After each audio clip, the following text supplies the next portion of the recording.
Robert, I want kids. That sounds good. But didn't your grandfather have Huntington's disease? Yeah, and your parents were healthy, and I'm worried about our kids getting the disease also. We should probably talk to the doctor and genetics counselor with this first. That's a good idea. Well, Gloria, there's good news from the test that I did earlier on.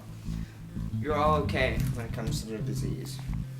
That is great news, but we have a few questions for you. So, what are your questions for me?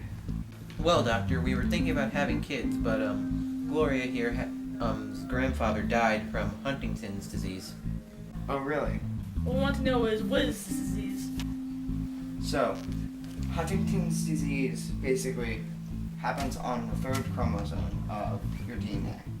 What happens is that the CAG pairing just basically repeats and duplicates itself over and over again in a normal body 14 to 28 times. But with this disease, it needs to go from 36 to 120 times.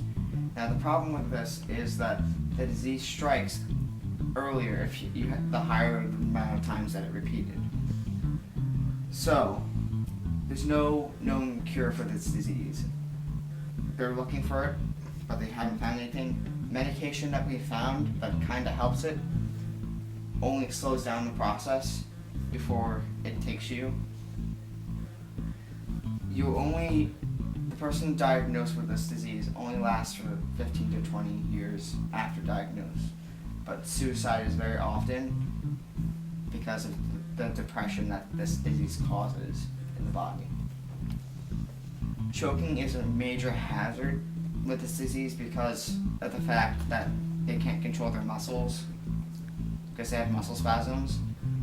So 24-hour care will be required lately in that process. But what are the symptoms? Symptoms of this disease are behavior disturbances, meaning that randomly person like diagnosed with this disease will just like randomly scream or randomly like get angry at people.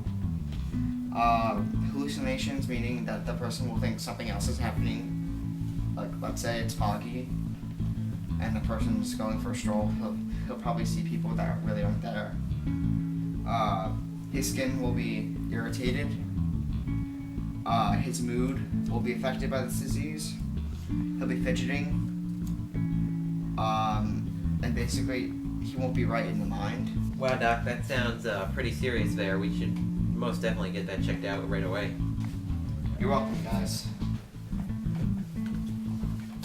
Here's my number, Mr. and Mrs. Batman. It's pronounced Batman. Hello, Doctor. We are Mr. and Mrs. Batman. And That's not how you pronounce your name. Does it really matter right now? Yes, it matters! What is more important, figuring out about this disease or our name? I'm leaning towards the name right now. It doesn't matter. What matters is figuring Okay, out let's what our move on. child's Let's gonna move have. on. Let's move on. Alright. We just have a few questions about Huntington's disease here. Okay, what are your questions? First of all, what's the chances of our child having it? Since it is a dominant disease, your child will probably have a 50% chance either way. Alright. Since my parents and I did not have the disease, does it matter? Will that make our child not have the disease also? It doesn't affect anything because you still have the gene, so it's still the 50% chance. But your parents, since they are only 40 years old, they might still have the disease because this disease happens at a later age. And you might have the disease yourself because you're only 19. So you might get it. But it doesn't matter anyway with your kids because if you get it or not, you still have that gene. So they'll still have the 50% chance. Is it better just to consider adoption instead? It would be better for the adoption, so your child will not have the disease then. You will be 100% sure. But if you have your own kids, the 50% chance is there. Alright. Well, thank you. Thank you, Doctor. No problem. We should probably consider adoption. This is way too hard. Yeah, I agree.